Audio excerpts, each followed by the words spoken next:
Hey friends, it's been a long time. I haven't done a video long form for a while, and I decided to just kick that up again and go long form once more because it's going to be a very important product, because I think a lot of people are going to buy this phone or decide to. So this is the HONOR X9d 5G, which is Honor's 2025 X series phone, known for its durability, its low price point, and feature packed goodness. But everybody, when they're reviewing it and when they're just talking about it, it's just durability, durability, durability. Yes, we know Honor's already done this type of phone many times, promising improvements upon every generation. We get the recipe already. So some people just really want to know whether this is just a good smartphone or not. And I will only be touching just a little bit on durability because, as important as it might be, it doesn't represent the entire circle on how we use and choose a smartphone. It has two variants, starting from 12 gigs of RAM with 256 gig of memory up to 512 gigs with the same amount of RAM, and it starts from 1499 ringgit, and if you add 200 ringgit more, you get double the storage, same amount of RAM. I think that's a pretty good deal, and it has the biggest smartphone battery that I've seen in Malaysia, right now, at 8300 milliamps, and it supports up to 66 watts of Honor Supercharge, standard affair. The screen is a 6.79-inch AMOLED display with 120Hz refresh rate, a 1.5K resolution, and it also comes with the standard Honor proprietary tech for displays, which is your pulse width modulation dimming, PWM, going up to 3840 Hz, which is great for low light visibility and people who are very sensitive to ghosting and certain types of motion when you're viewing a bright display in, darkness, or when you dim it down and then you start to see that ghosting. I also want to take this opportunity to answer the frequently asked questions that everyone's been asking since the HONOR X9C. Yes, it's a 5G smartphone. It doesn't support eSIM. The Wi-Fi is up to Wi-Fi 6, and the USB is USB-C 2.0, so it cannot display outwards, and the UFS version, based on my own internal testing, makes it UFS 2.1, which is like a mile slower than the X9C, which was using UFS 3.1. So that's something you ought to know. Okay, so now we're going to talk about the design. I love the design this year because when we talk about durability, design totally matters, guys. So now this is a straight rounded rectangle with a full screen, bezel-less, and there are no curves. And I know this is a matter of perspective, this is a matter of preference, but if I'm somebody looking for a phone that won't get its display cracked up easily, I would go for a non-curved phone anytime, because those curves, even though it's immersive, even though it's cool, presents a whole new set of risks, which come from typical falling, hitting on the table, all sorts of manners of mishaps, which will cause the edges of those screens to crack and affect the rest of the screen, and off to the warranty center you go, my friend. This is their hero color, which is the reddish brown. I absolutely love it because it's, well, a reddish brown color akin to the Honor Magic V3 from last year. Great color, that one. And it also has the typical nice gold trimmings to add some contrast and style. So from here, I'm brave enough to use it without a case, as you should, because this is the most durable phone Honor has ever made thus far. And the screen, yes, protected by Corning Gorilla Glass, but it's also using the aluminosilicate glass, which is, part of Honor's pride and joy. So this makes it a very strong front of a display. And in the media session, they made us put this phone into all kinds of torture, like throwing it into a cement mixer, putting it into a steamer, dropping it here and there, stapling this phone directly, shooting it with a high-speed nail gun, and of course, the most famous thing that you've seen on the internet, a homemade plasma cannon. So newsflash, people, it's not really shooting plasma, it's just shooting air, which when it's lit up, you can see like a blue light coming out, which gives it the impression that makes you think that it is plasma. Well, it's not, Habibi. It is just air. That kind of actually speaks volumes. When we want to make such a presentation, we need to start to imagine just how much force a homemade plasma cannon can do compared to something as typical as dropping a smartphone from 4 to 5 feet onto the concrete floor. So the unit of measurement for impact energy is in joules. If we're going to take a typical scenario of dropping up to 5 feet to the concrete ground, that releases about That measures up about in the 3 to 3.5 joule range, which is very typical. And of course, we haven't accounted for things like stopping force and whatnot. But yeah, that's the number you need to float around with you. But when we do a homemade plasma cannon, there are a lot of other metrics in play, such as using what type of gas. So in HONOR's testing, they used butane gas and they made a homemade rig. And of course, it's not going to be as powerful as a lab-made one, but it's still going to speak volumes. So a typical canister of butane gas is about 230 grams. And assuming it takes 10% of that each time to fire a single shot, like 20 to 23 grams of butane gas, which travels around those tubes, we're still talking about a very, very rough release of 80,000 to 100,000 joules, with me accounting for things such as heat loss, light and sound, and incomplete combustion. And the butane is not going to be mixed with air 100% of the time. There's going to be variables. So a good variable range is 80,000 to 100,000 joules versus the very paltry 3.43 joules that you see from dropping a smartphone. So that speaks volumes, and the phone managed to still look fine, which is very, very impressive. So that really speaks volumes. And I had a lot of fun shooting nails at this phone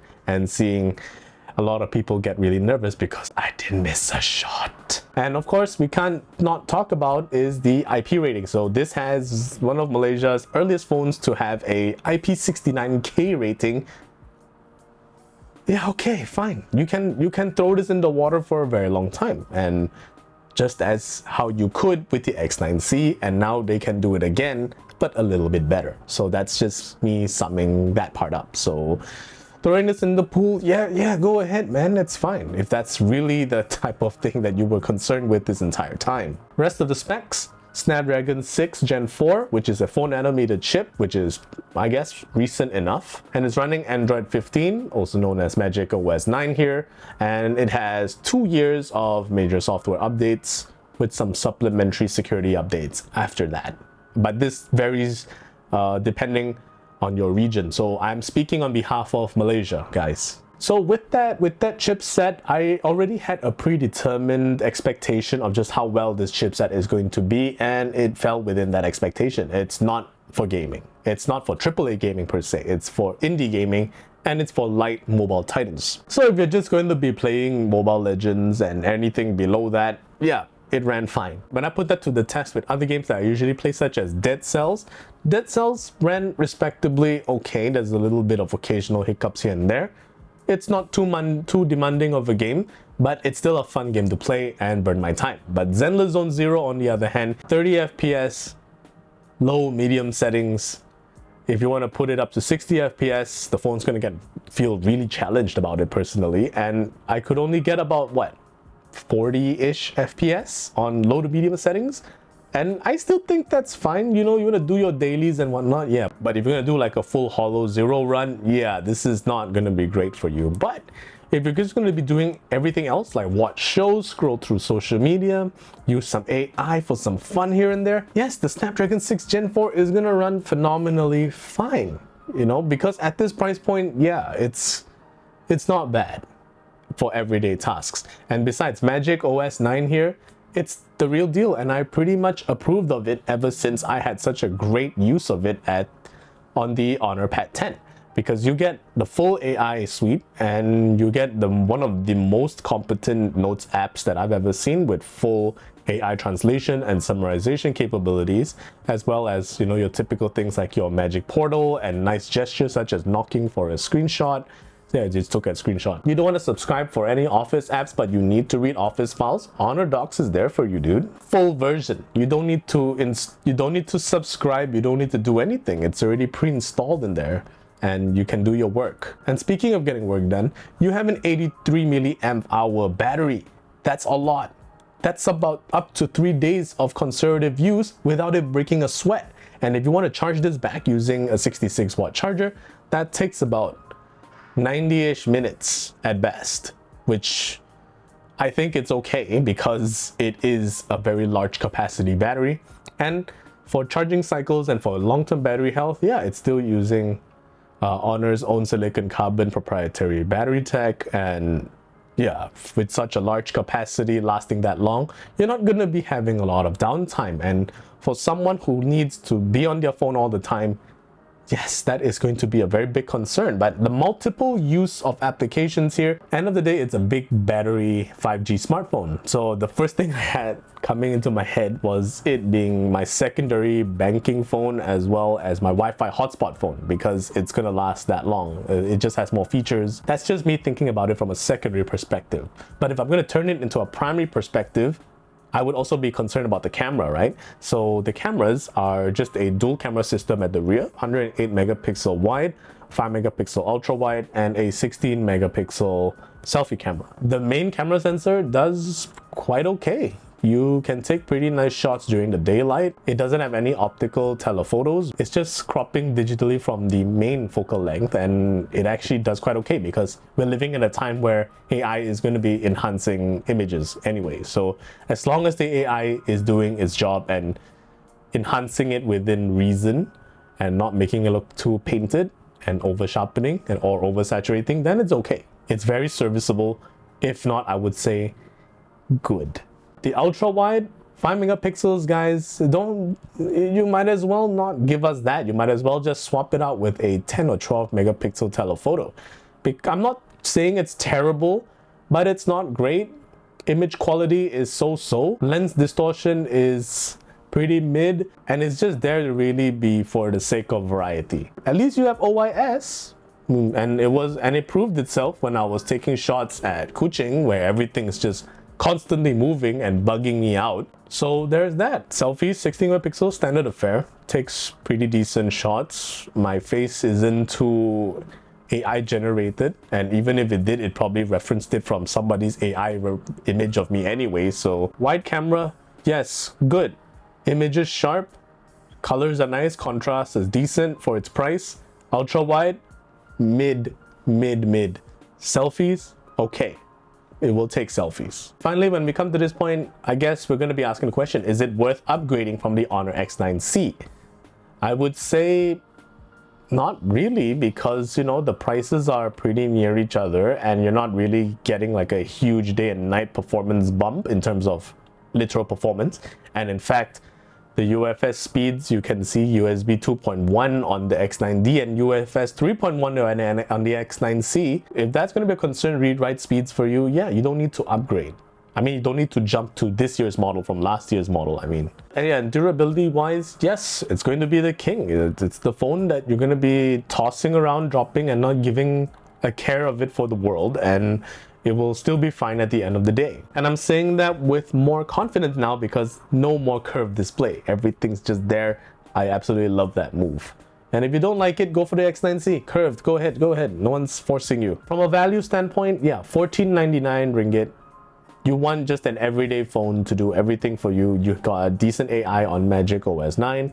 You have a decent camera, singular. You have good, smooth day-to-day performance for everyday tasks, a little bit on gaming, and you have one of the longest battery life experiences that you're ever gonna get. If you're a traveler, like I said, if you want to put this up there as a Wi-Fi hotspot phone, long-term investment for 5G, yes, it's good. Or if you're just somebody who just forgets to charge their phone, yeah, go ahead, because at the end of the day, a smartphone is just a smartphone, $14.99 onwards. But I would take the 512 gig version because it's just 200 ringgit more for double the storage. That's typical in this market, and I would always close in on a deal like that. So thank you guys for watching. I'm Zen the Geek, and this has been the HONOR X9d. See you in the next one.